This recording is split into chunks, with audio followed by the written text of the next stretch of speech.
Sağ olun, çok teşekkür ederim. Allah razı olsun.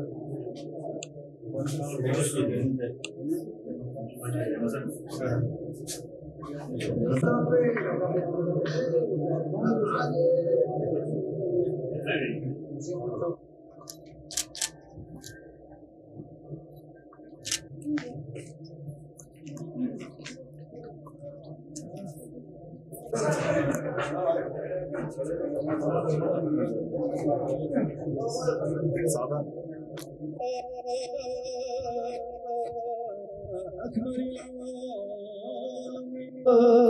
محمد الصلوات على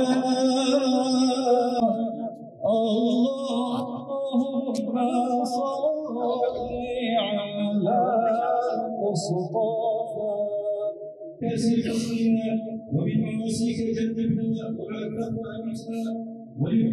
بسم الله والحمد لله والصلاة والسلام على رسول الله.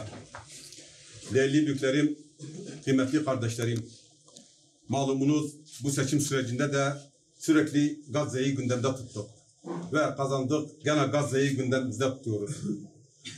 Gazze Müslümanların kırmızı çizgisidir. Bu kırmızı çizgi var olduğu müddetçe bizler hangi platformda olursak olalım muhakkak Gazze diyeceğiz. Gazze'nin zaferini görmediğimiz müddetçe elbette tüm gündemimiz Gazze olacaktır. Sayın Genel Başkanımızın şöyle bir söylemi vardı sahalarda. Kazandığımız belediyelerde Gazze'ye kardeş belediye olarak ilan edeceğiz.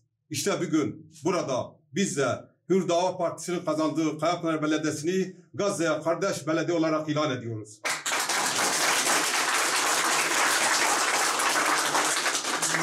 Biz de bir gün burada kardeşlerimle beraber Gazze'li kardeşlerimize 500 bin lira hibe ediyoruz.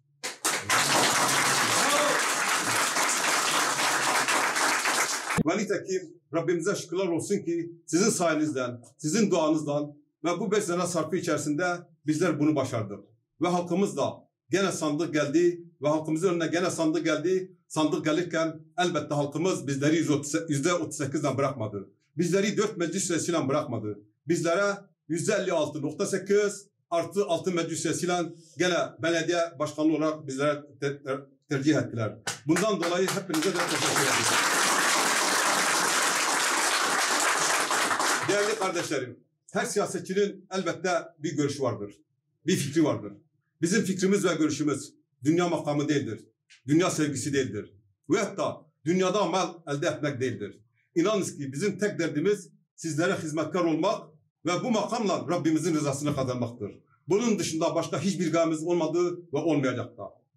Bir gün burada özellikle şunu söylemek istiyorum. Kazanamayan arkadaşlarımıza sesleniyorum. Tüm Kayapınarlara sesleniyorum. Şu anda tüm Kayapınar kazandı. Artık bu saatten sonra fitnenin, fesadın değil, birliğin, beraberliğin, kardeşliğin ve uhvetinin konuşma zamanıdır. Çünkü Kayapınar'ın buna ihtiyacı vardır. Çünkü gençlerimiz şu anda işsizdir ve yapacağımız bir sürü hizmet var. Bizler birbirimizle uğraşmaktansa bizler gençlerimizi nasıl istihdam edebiliriz? Beldemize nasıl istihdam edebiliriz? Beldemize nasıl huzur, nasıl güven getirebiliriz? Üzerinde çalışmamızı yapabiliriz.